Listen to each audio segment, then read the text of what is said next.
Bon dia, som a Sant Cugat, a la Galeria Batlle Argimon. Aquesta exposició acaba de començar i s'estarà fins al dia 12 de juny. No tinc masses explicacions a donar, excepte matitzar una afirmació meva de que no tinc res a dir. Això el que vol dir és que no pinto per explicar coses. Em deixo portar pels materials, pel paper i pels pinzells i espero que el paper sigui qui m'explica una història.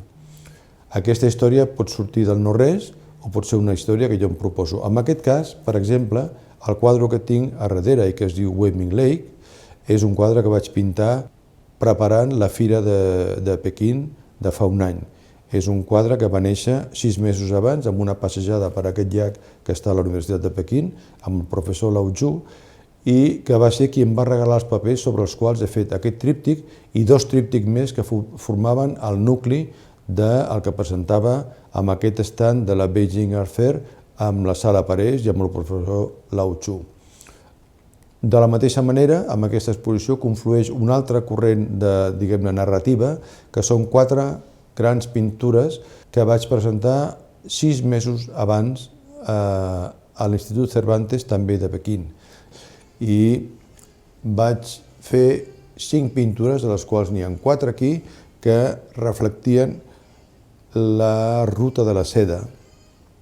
que coincideix bastant amb la ruta del paper. I això també era una manera de donar pistes sobre la meva activitat i una manera de traçar la història d'aquesta influència del paper en la nostra cultura, però més enllà d'això volíem mostrar el que jo sí que penso, és a dir, que en aquest moment em torno a desmentir perquè volíem mostrar una cosa, que és la creença que tinc de que les cultures no estan mai inconexes del tot. És a dir, que la cultura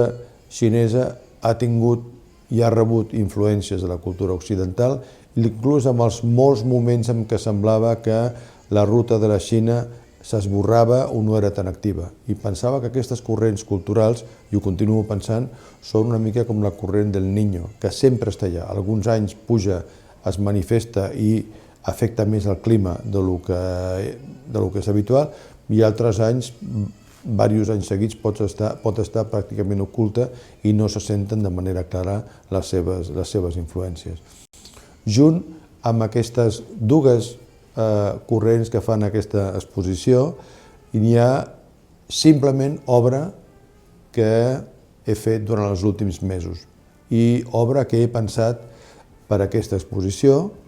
la qual cosa, aquí sí que confirma el que dic,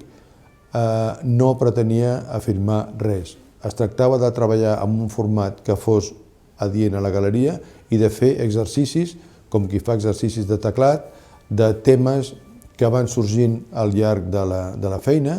que van apareixent sobre el paper, perquè una cosa que sí que és invariable, inclús quan treballo en un tema, és que tant el paper com jo estiguem en blanc i que